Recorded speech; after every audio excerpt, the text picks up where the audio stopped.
रायपूरमध्ये राष्ट्रीय हातमाग दिनानिमित्त आयोजित करण्यात आलेल्या एका अनोख्या फॅशन शोची सध्या जोरदार चर्चा सुरू आहे। या फॅशन शोनं सगळ्यांचंच लक्ष वेधून घेतलंय। काय आहे नेमकं बघूया।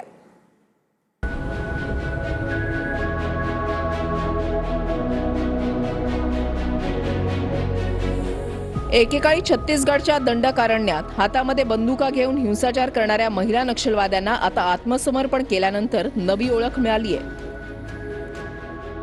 रायपूरमध्ये राष्ट्रीय हातमाग दिनानिमित्त आयोजित करण्यात आलेल्या एका अनोख्या फॅशन शो मध्ये या आत्मसमर्पित महिला नक्षलवाद्यांनी रॅम्प वॉक केला।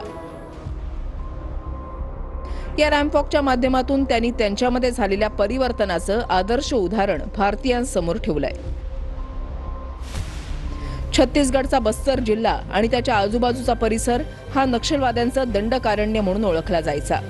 मात्र केंद्र सरकारनं गेल्या काही वर्षात राबवलेल्या मोहिमांनंतर हा परिसर आता नक्षलमुक्त झालाय।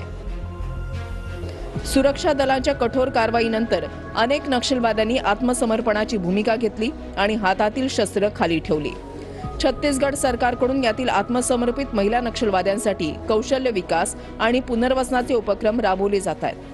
त्यामुळे आता या आत्मसमर्पित महिला नक्षलवादी कॅफे चालवणं, शिवणकाम आणि हस्तकलेच्या माध्यमातून स्वतःची नवी ओळख निर्माण करतायत।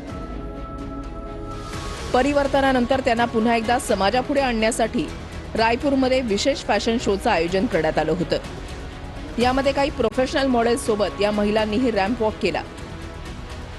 छत्तीसगडची पारंपरिक कोसा सिल्क आणि हातमागावर तयार झालेली वस्त्र परिधान करून या महिला रॅम्पवर आल्या आणि त्यांनी उपस्थितांची मनं जिंकली।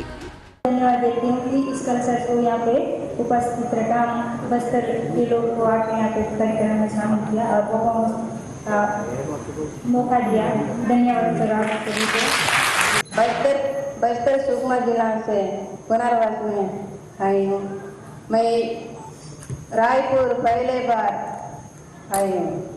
हा रॅम्प वॉक केवळ एक फॅशन शो नाही तर नक्षलवादाकडूनच सन्मानजनक जीवनशैलीकडे झालेल्या एका मोठ्या परिवर्तनाचं प्रतीक ठरतोय। या फॅशन शोची सध्या देशभर चर्चा होतीये।